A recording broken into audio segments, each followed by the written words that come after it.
In economics, we define spread a difference between two variables. However, in most cases, especially when it's mentioned in the media and newspapers, it refers to the difference between two specific variables, the interest rates. This usually concerns industrialized countries, modern nations in today's world, which have to pay different rates on their debt. So it's a very specific meaning, a difference but between interest rates. We can think about what this difference measures and how to measure it with a very practical example that could involve two people, let's say two of our friends, who ask us for a loan. We need to consider, in particular, that our two friends are different from an economic and financial point of view. Let's imagine that one of them is particularly wealthy who owns a business that generates a lot of profits, owns houses and other properties, owns yachts, a character with high credit standing.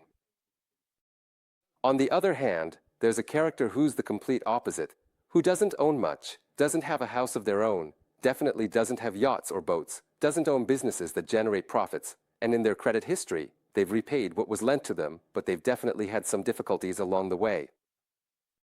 Now, we can imagine a bit of a silly question. Who would we rather lend our money to? Obviously, to the wealthy person, who we know will almost certainly pay us back. But the question could get a bit more interesting if we change the variables involved. Let's say, for example, that the very wealthy person promises to pay us back after a year. If we lend them 100 euros, they'll return 102 euros, so the amount lent plus 2 euros in interest. That deal might be interesting, but on the other hand, how does the less reliable person convince us to lend them our money?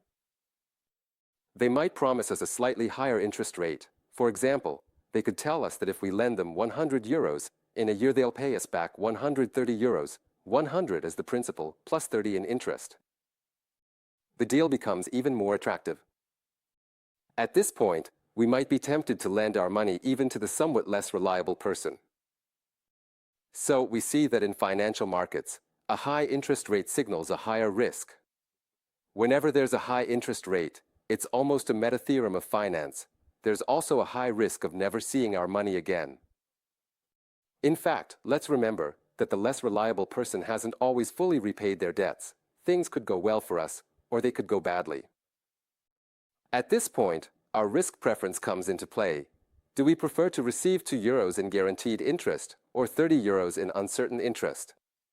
The choice is ours. At the country level, for example, we can observe what the spread is in the European Union. The graph shows us what this spread is between the interest rates of the main European countries, and we see something particularly interesting. From 1999, the year the euro was created, until 2008, the year of the great financial crisis, the European dream was perfectly realized. We can see it clearly, the interest rates are exactly the same. All European countries pay the same interest rate, so for the financial markets, lending to Greece, Italy, Spain, or Germany is exactly the same thing. They are all considered equally reliable. In 2008, however, with the deep financial crisis that throws the whole world into turmoil, it's made clear that, in reality, lending money to Greece or to Germany is not the same thing.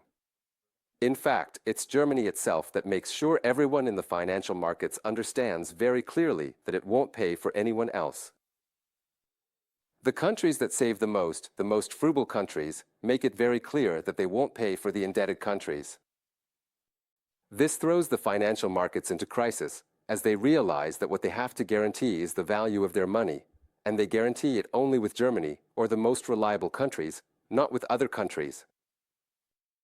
So interest rates start to diverge, they're no longer all the same, and Italy pays a bit more than Germany, but a bit less than Greece. Greece goes through a very severe crisis during what's known as the Greek crisis, which happened in Europe between 2010 and 2011. And we can see that the data we observed in the previous charts aren't random. At the peak of the crisis, Greece pays 30% interest, just like the unreliable friend, while Germany pays 2%, just like the most trustworthy friend. With the intervention of fiscal and monetary policies, these differentials can then be reduced, but they will never be completely eliminated. At this point, we can understand how politics and international economic trends can affect the reliability of individual countries. The higher these spreads are, the harder it is to get your money back once you've lent it. We can look specifically at the case of Italy and Germany, which has been widely discussed in the newspapers. And here we see the difference between the interest rates paid by Italy and those paid by Germany. This difference is always positive, which means that throughout the entire period shown in this graph, Italy pays higher interest rates than Germany, especially in the years before the European Union. In the period from 1992 to about 1999, Italy is in a deep crisis. 1992, in particular, will be a year of significant political, social, and economic crisis for Italy. Interest rates are very high because Italy is seen as completely unreliable in the international context. Then, when the Maastricht Treaty is signed, Italy becomes one of the countries that will adopt the euro in 2001. And after that, there is finally a drop in the interest rate. We can see this in the graph, when in 1999 the rates converge and the spreads become zero. When the 2008 crisis hits, the spread rises again, and after that, it always remains positive. Even today, we don't have an interest rate equal to Germany's. Italy still pays a little bit more. The level of the spread ranges from a maximum of a particularly high number of percentage points. We get up to 7 or 8 percentage points higher than Germany, to a minimum of almost zero. Within these ranges, there are psychologically significant levels that we can sum up as a sort of traffic light system. The traffic light we can imagine is the one shown in the chart, where a 1% difference is considered completely acceptable.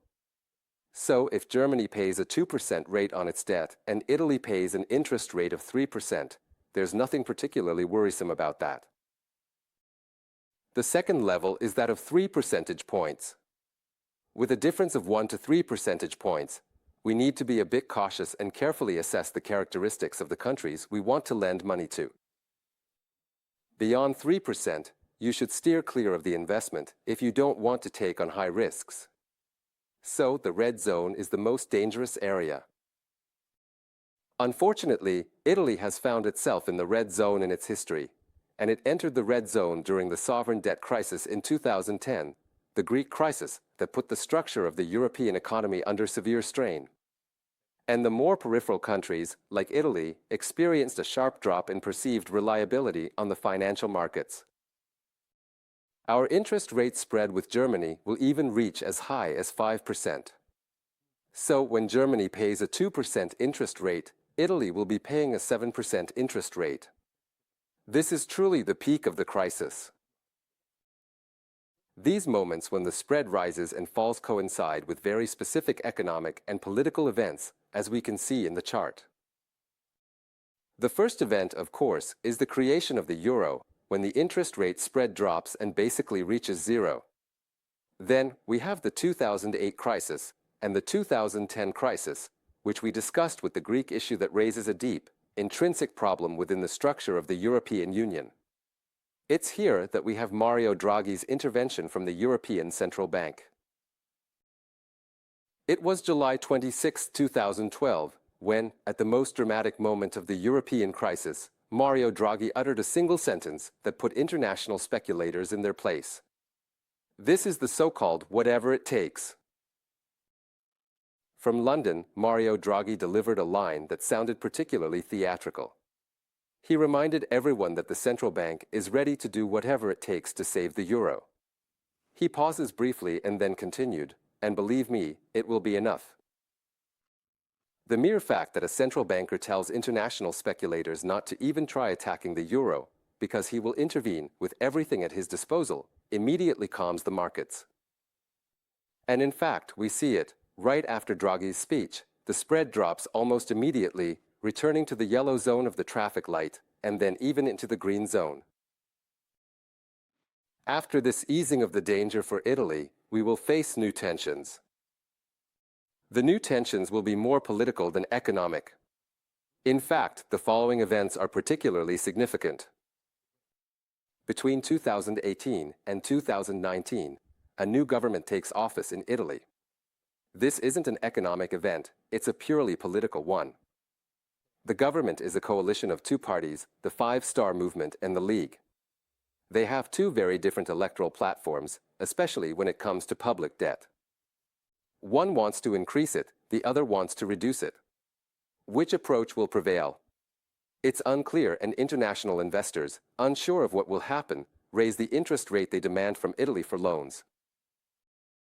Our spread will reach the red alert threshold until eventually the Five-Star League government resigns to form a Five-Star Democratic Party government, which will be more consistent in its electoral platforms and will inspire more confidence in international markets, so the spread will decrease again.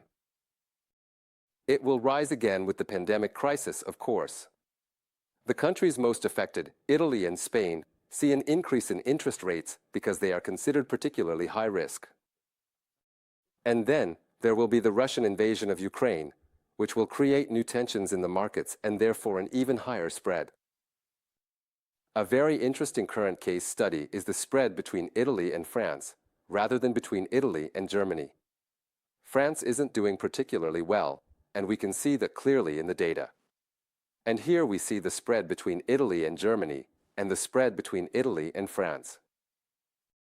Within the spread between these two interest rate levels, we can actually identify the difference between Italy and France.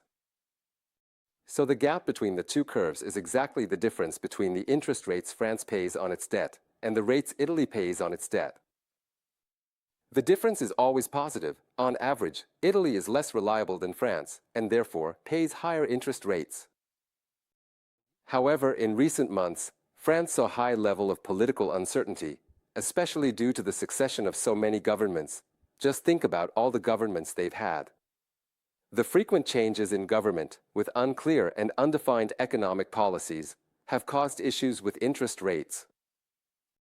International investors are not willing to lend money to France at lower interest rate. In fact, these days, they're lending it at the same interest rate as Italy, which is quite something. It's a bit strange. This only happened during the making of the European dream, from 1999 to 2008. Today, France, with the heavy debt it took on during the pandemic crisis, which it still hasn't recovered from, is seen as particularly inefficient and particularly unreliable. All that's left for us to do is look at what these interest rate levels actually mean to understand their economic significance. At this point, we head to the lab to download the series of interest rate data for Italy, France, and Germany and compare them. This way, we get the actual spread number, which we can use for the economic reasoning we've discussed. And here we are in the lab, where we're downloading data, this time from the website of the United States Federal Reserve. The site we're interested in is called the FRED database. We look it up, it's the Federal Reserve Economic Data. We go in, and this FRED site is particularly well stocked. It lets us search, for example, 10-year Italy. We search for this variable and get the long-term interest rates. We go into this variable for Italian interest rates and see that it has a label shown at the top right. We keep this in mind because we'll need it to call it up within the software R. So let's open R and go to Lesson 4. We can once again use the QuantumUD package, which lets us download data both from Yahoo and from FRED. The historical series we downloaded is the one we looked at together with the IT code. By changing IT to FR, DE, ES, and GR, we can download data for Germany, France, Spain, and Greece. We need to specify that the source is FRED, of course. So let's hit Ctrl plus Enter to download the data. It takes a couple of seconds, and then we combine all the interest rates using the merge command into the variable rates or TASI. If we plot the interest rates as they are, we see that some rates are a bit longer than others. For example, Greece and Italy don't have all the interest rates going back to 1960. So, to remove the interest rates that aren't common, we can use the NA omit option, which means omitting the not available ones. I'm removing the unavailable interest rates. So, if I redo the same plot, this time I only get the historical series starting from the date when all the interest rates are available. To represent the spread, we need to take it from the variable tassi, or rates, the Italian interest rates, the German interest rates, calculate the difference, and put it in the spread variable. This command calculates the spread, and here, by again including all the values for which the spread isn't available, we can make the plot we saw during the theoretical lesson.